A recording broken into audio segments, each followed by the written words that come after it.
Welcome to The Last Word, joined by Mr. Chris Popes. I'm David Jenkins, and Chris, yes, sir. We're almost down to the playoffs. It's unbelievable. October has just started, and the season is almost over. I know it's the season just it started.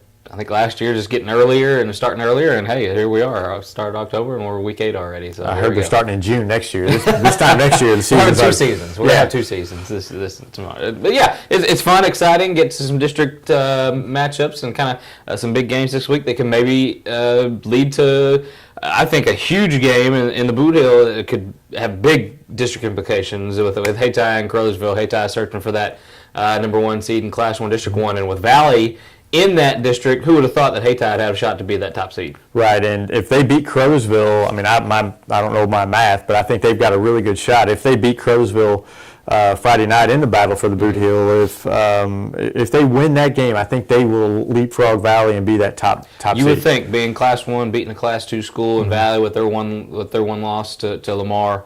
Of course, they both have 1 loss already this season, but that. We were at that Lamar Valley game, and it kind of beat down. I could see where you were going with last week as far as like Valley challenging, but the Valley just didn't really seem to have the same firepower as they usually have the last week. No, and their quarterback got dinged up early in the game, and once that happened, it was over. Yeah. They couldn't move the ball, and Lamar is just so strong. Yeah. There were a couple plays where they're just knocking the blockers for Valley 10 yards back in the backfield, and they just you've got to be able to throw quick, and their read option game was gone the moment their quarterback got injured. And, I can see where Valley was. I mean, Valley marched down the field and scored right off the bat. They had the ability, but it's just I think they were kind of shell shocked after the quarterback gets hurt, and then Lamar scored bang bang in like 15 seconds, 2 touchdowns. I think. Yeah.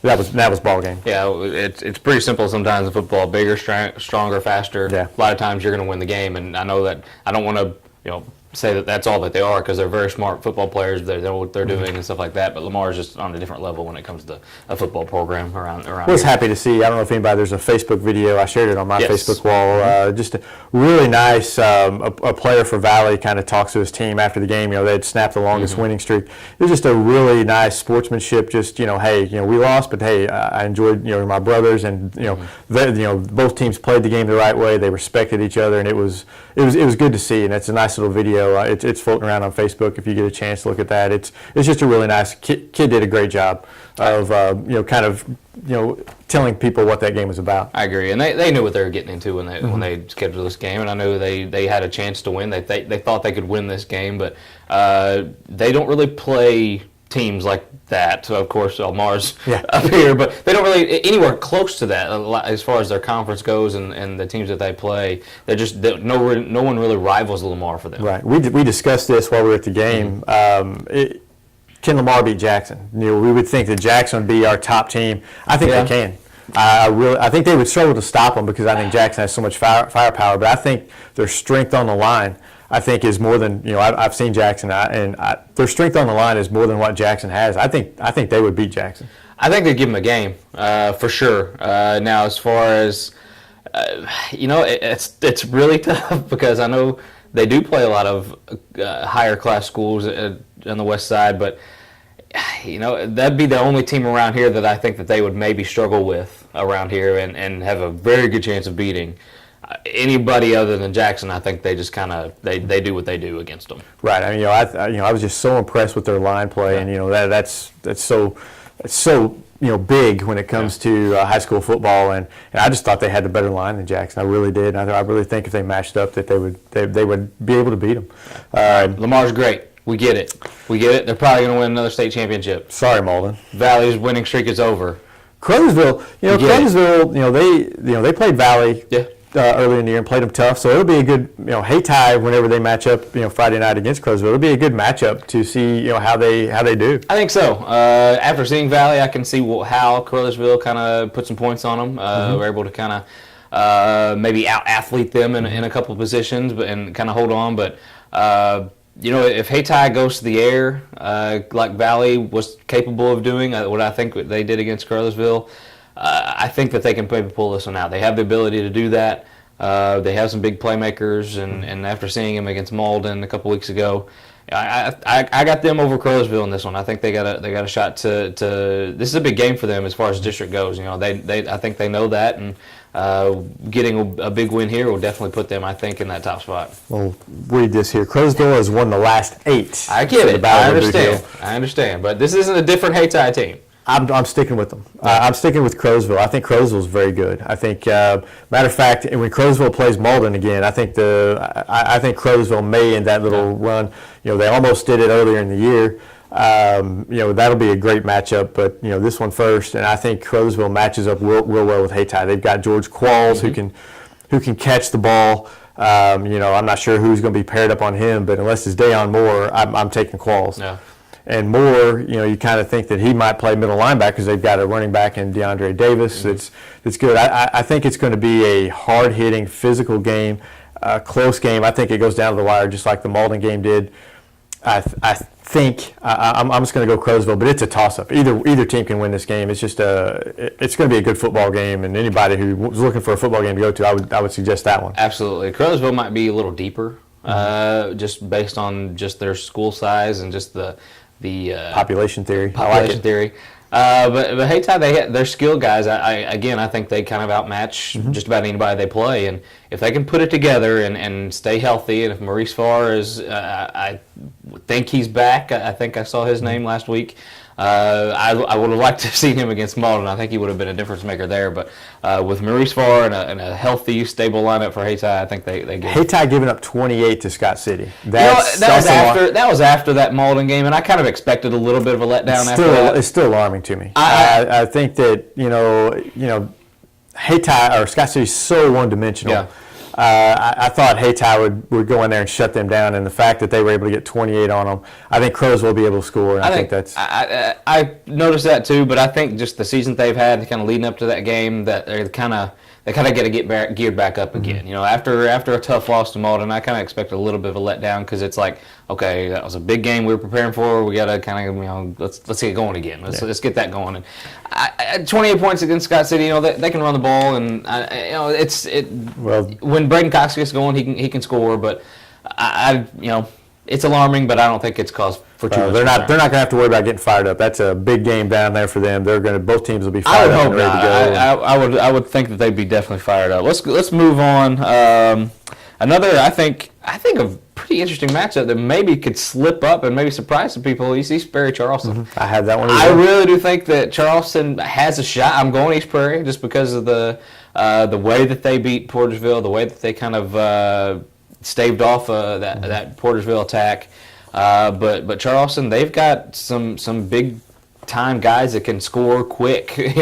Cornelius Anderson is one of those guys, and I hope I'm saying his name right. But Charleston could maybe slip up and win this one. They got a shot. I would definitely say they've got a shot, because East Prairie can't stop anybody lately. I don't know, the last 4 games East Prairie just has not played very good defense, and they've been giving up a lot of points, but they've been scoring some points though. Last week they scored 50. And Charleston doesn't have the greatest defense, although it is improving. Yeah. So I think it's going to be a high-scoring game. I think East Prairie has too much firepower with Tipler and Deverance Jones, especially moving Acock to quarterback, putting Tipler into a more playmaking position.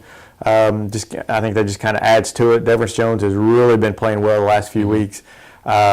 I think that they can outscore Charleston and win that game. I'm with you. I think they get a few more stops than they did against Portersville on Charleston, and if Charleston is firing on all the cylinders, watch out. That might be an upset. I'll tell you something that surprises me that East Prairie's got to watch out for is Kavion Thompson. Last week against Malden, 11 of 13 throwing the football.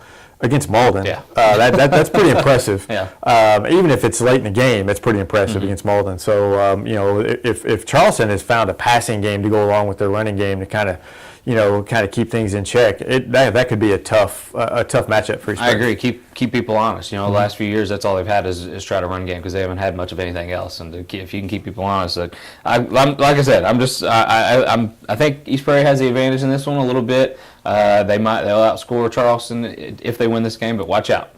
Charleston might slip up. I've got a game that for me is almost my game of the week. I like that Caruthersville Hayti, but Poplar Bluff Hillsboro. We don't talk a whole lot about Poplar Bluff, but neither team can stop anybody, and both of them have great offenses. Yes. Hillsboro likes to run the ball. Poplar Bluff struggles to stop the run. Hillsboro struggles to stop the pass. Poplar Bluff throws the ball all over the place. Somebody might hit 100.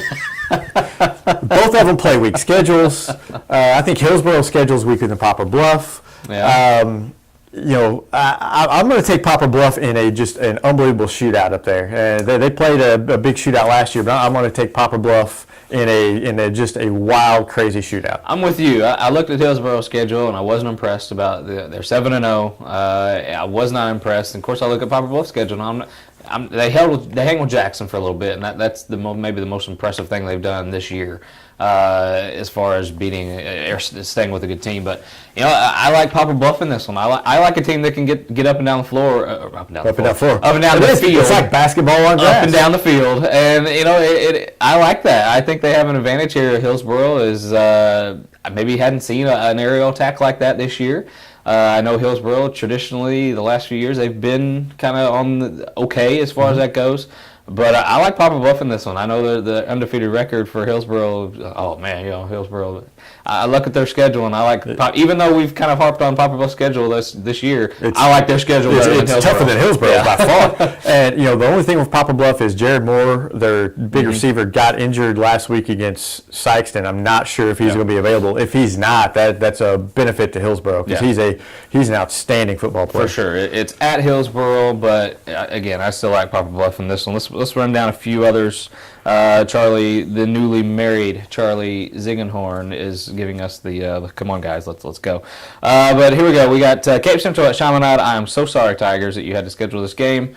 Chaminade rolls. Well, the Tigers are just they're struggling. They're going to struggle some more because Chaminade's good. 3-4. Chaminade is a very good football team. We got Park Hill Central, state-ranked Park Hill Central, undefeated at Dexter. Whew, another tough schedule. Park Hills has won the last 6, make it the last 7. Dexter just won't be able to score against that tough defense. Yeah, we got Chaffee at Jefferson. Chaffee comes in at 3-4. We got Jefferson at 5-2. I like Chaffee in this one. I'm taking Jefferson. The two teams put up 126 points last year, but Jefferson, they run the ball. They play much better defense this year, and they have the Shane Conan, I believe is his name, who's going to Arkansas. They kind of 6'6", 295. Chaffee can't block him. They're going to run right behind him. One guy. Yeah, they're going to run behind him all night, and they're going to have no problem. I think Jefferson wins this one by a couple touchdowns. I think Landon Tinkoff, he leads them to a victory in this one. Well, upset victory in this one. But got Grandview at St. Vincent. Oh my dear goodness. I got St. Vincent in this one. St. Vincent, you're going there. St. Vincent. Hey, Grandview's dead last in that Class 2 District 1 under Kelly. Yeah. So, there you go. There you go. There's some positive for you, Kelly. Jackson at DeSmet. Who you got, Jinx?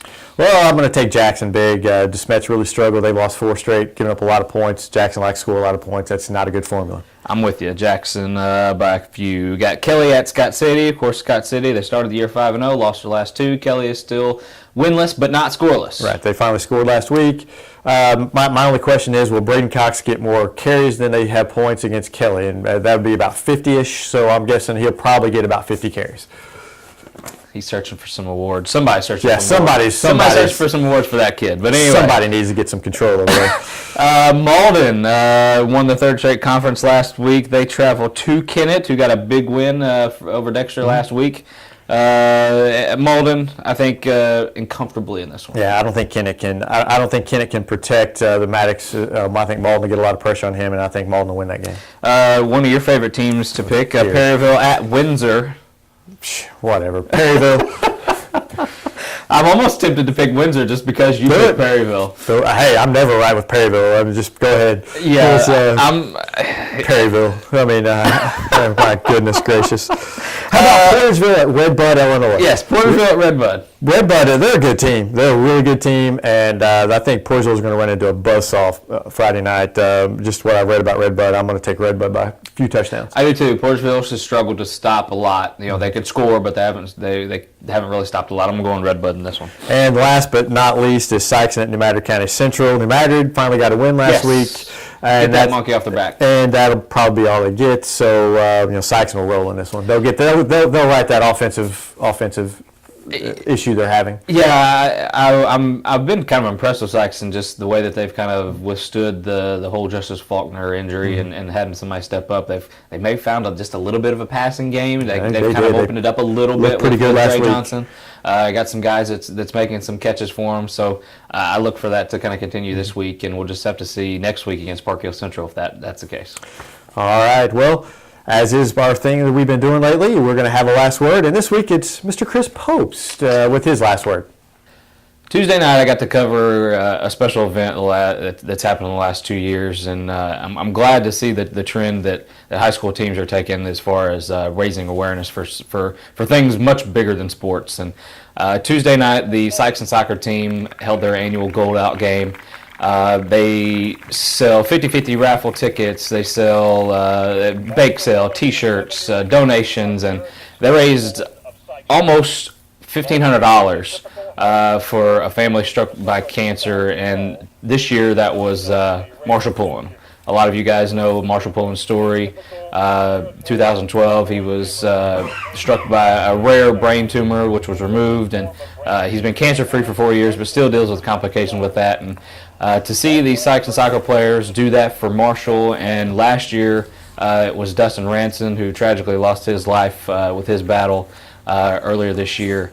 You know, it was nice to see that the Sykes and soccer program and those kids, they kind of take the time to recognize a family or a kid that's struggling, and it's good that they raise money and bring awareness. But I think the joy that maybe they feel, and they kind of get a boost from guys like Marshall and Dustin, and after they see that, because even Murfreesboro got in on the fun and giving Marshall fist bumps, and it's just really nice to see that kind of stuff go on. And the Gold Out game, and I know there's Pink Up games, and it's a trend here that I know a lot of high schools do, is try to raise money for that, and I just encourage others to do that and to make it personal. Don't I like that Sykes and Soccer actually brings a kid to the field and actually highlights them and their story, and I encourage others to do that as well, and to specifically target maybe families that's struggling with something like that. But it was just really nice to see, and I wanted to bring you that to your attention to let you guys know that